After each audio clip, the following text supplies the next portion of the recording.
Bonjour à tous. Aujourd'hui on se retrouve pour un nouvel épisode de Flash Biodiv. On va voir le top des aménagements en faveur de la biodiversité. Tout ce qu'il faut pour accueillir la nature dans le jardin. A tout de suite.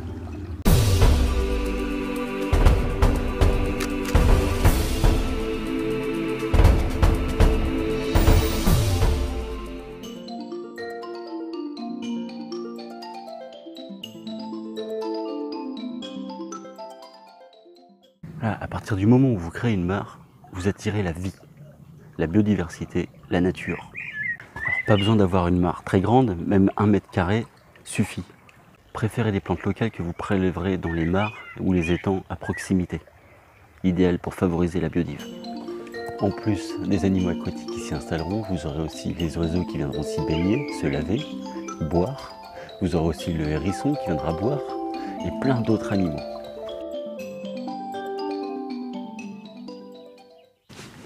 Laisser des zones de frige pour la biodiversité, ça leur sert de gîte et de couvert. Très important pour la nature.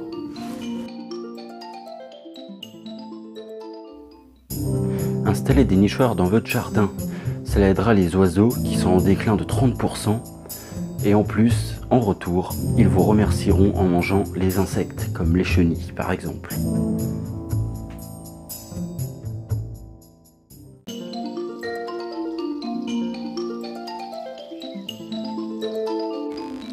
Installer un gîte à chauves-souris pour les aider. Elles sont en voie de disparition, elles sont protégées, elles ont besoin de notre aide. En retour, les chauves-souris mangeront les moustiques de votre jardin.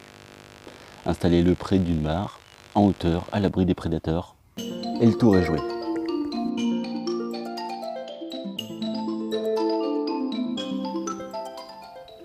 Installez une prairie fleurie ou au moins des plantes mellifères favorables aux insectes et aux oiseaux.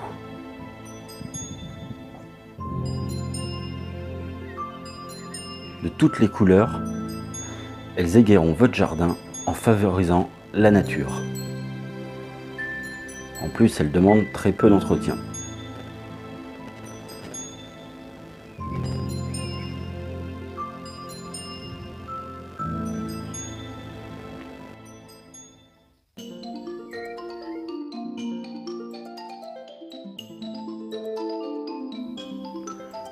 Le hérisson est un mammifère protégé, menacé, il a besoin de notre protection.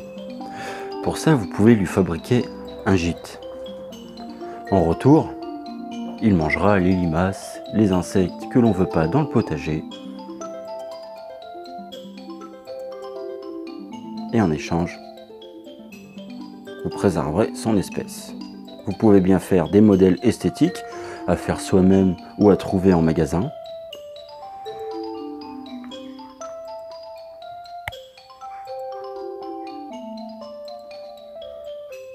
Ou bien laisser tout simplement un tas de branches, de feuilles dans un coin du jardin.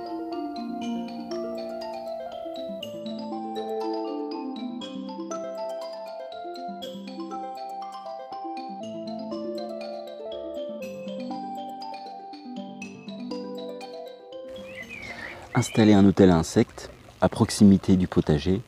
Vous pourrez y accueillir une multitude d'insectes auxiliaires du jardin.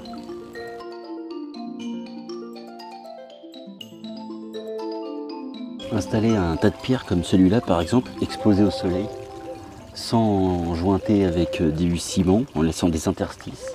Vous pourrez y accueillir par exemple les lézards. Les lézards adorent les rocailles avec le soleil. Et l'hiver, les animaux pourront y trouver refuge pour hiberner.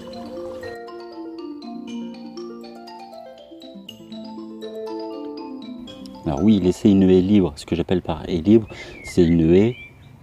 On mélange les espèces, des espèces locales de préférence, et on la laisse pousser un peu comme on veut. On laisse la nature faire. Ça attirera beaucoup plus d'animaux qu'une haie taillée au carré. Vous pouvez varier les essences, la nature s'en portera que mieux.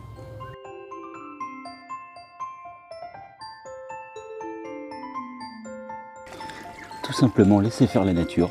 Si vous travaillez avec la nature dans le jardin, vous verrez, vous aurez 10 fois moins de travail à effectuer pour l'entretien du jardin. Ainsi, vous aurez tout le temps d'observer la nature, de vous reposer, vous détendre, enfin de profiter quoi. Voilà, et ce que j'ai pas précisé, mais c'est naturel, éliminer les pesticides pour un jardin en faveur de la biodiversité. Donc voilà les amis, le top 10 pour les aménagements en faveur de la biodiversité. Oui, il y a encore plein d'aménagements possibles, mais je vous ai fait voir quelques exemples parmi tant d'autres. Je prévois des tutos sur la plupart des points que nous avons vus ensemble dans cet épisode, notamment pour la création d'une mare qui est en cours de préparation. Si cette vidéo vous a plu, n'hésitez pas à vous abonner à la chaîne YouTube pour ne louper aucun épisode, aucun tuto, aucune aventure. Et je vous dis à bientôt sur Flash Biodiv. Ciao!